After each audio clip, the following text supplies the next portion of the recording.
Anasuya comments తర్వాత social మీడియాలో ఒక చర్చ అవసరమేమో. ఇప్పుడు అనసూయ చేసిన కామెంట్స్ ఏంటి? హిందూ మతంలో భర్త చనిపోయిన తర్వాత భార్య గాజులు ఎందుకు పగలగొట్టాలి?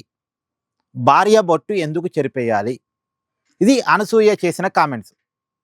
ఆమె దానికి ఒక మాట కూడా చెప్పుకుంటూ వచ్చారు. మా నాన్నగారు చనిపోయిన తర్వాత మా అమ్మని బొట్టు లేకుండా, గాజులు లేకుండా చూడలేకపోయాను అని ఆమె చెప్పుకొచ్చారు. సరే, ఆమె మాట్లాడిన మాటలో కొంత వాల్యూ ఉంది. సరే, అది పక్కన పెడితే ఇతర మతాల్లో కూడా ఇప్పుడు ముస్లిం మతంలో మహిళలు ఎందుకు గుర్కా ధరించాలి? ఎందుకు తమ మొహాన్ని బలవంతంగా దాచేయాలి? వాళ్ళకెందుకు స్వేచ్ఛ ఉండదు? వాళ్ళకెందుకు ప్రార్థనా మందిరాల్లోకి ఎలో చేయరు? ఇప్పుడు మతాచారం అనొద్దు. మత ఆచారం అనేది అందరికీ ఒకే రకంగా ఉండాలి. జెండర్ని బట్టి ఉండకూడదు కదా. జెండర్ని బట్టి ఉండకూడదనే కదా ఇప్పుడు అనసూయ గారి వాదన కూడా. ఇప్పుడు క్రిస్టియానిటీలో మహిళలకి పూలు పెట్టుకోవద్దని చెప్తారు, బొట్టు పెట్టుకోవద్దని చెప్తారు. ఎందుకు పెట్టుకోకూడదు? పూలు పెట్టుకుంటే తప్పేంటి? బొట్టు పెట్టుకుంటే తప్పేంది? మహిళల్ని అలా పెట్టుకోవద్దు, ఇలా పెట్టుకోవద్దు అని చెప్పడానికి ఆ మతాలకు ఉన్న హక్కు ఏంటి? సమాజంలో తప్పులు చేయొద్దు అని చెప్తే ఓకే, మంచిగా బట్టలు ధరించమని చెప్తే ఓకే. ఏ మతమైనా అలా చెప్పాలి. మంచి ప్రవర్తనతో ఉండాలి, మంచి దుస్తులతో ఉండాలి, మంచి ఆలోచనతో ఉండాలి.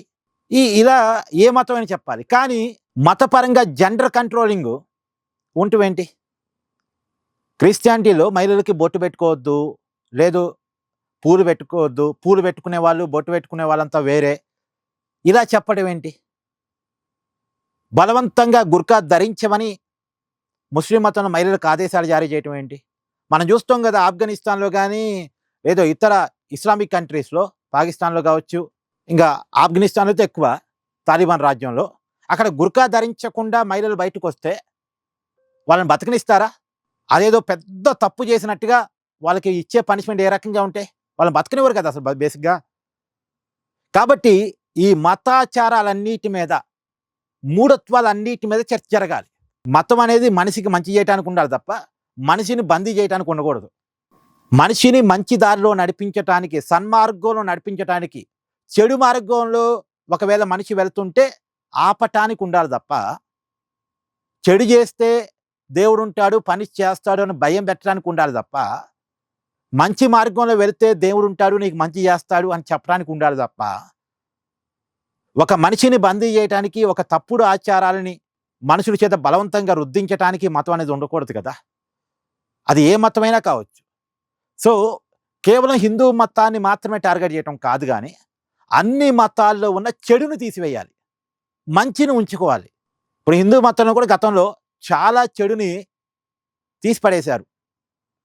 కన్యాశుల్కం తీసివేశారు, తర్వాత వితంతు పునర్వివాహాలు చేశారు, తర్వాత సతీ సాగమనాన్ని తీసేశారు. అంటే భర్త చనిపోగానే భర్తతో పాటు భార్యను కూడా చిత్తులో దహనం చేసే కల్చర్ని తీసివేశారు. అలా చాలా సంస్కరణలు హిందూ మతంలో జరిగాయి. అన్ని మతాల్లో కూడా జరగాలి. గతంలో త్రిపుల్ తలాక్ విధానాన్ని రద్దు చేస్తూ కేంద్రం చట్టం చేసినప్పుడు కూడా మనం ఇదే మాట్లాడుకున్నాం. 3 సార్లు తలాక్ తలాక్ తలాక్ అంటే భార్యకి భర్త విడాకులు ఇవ్వచ్చా? ఏంటి దుర్మార్గం? కాకపోతే ఎడిపోతుంది సమాజం.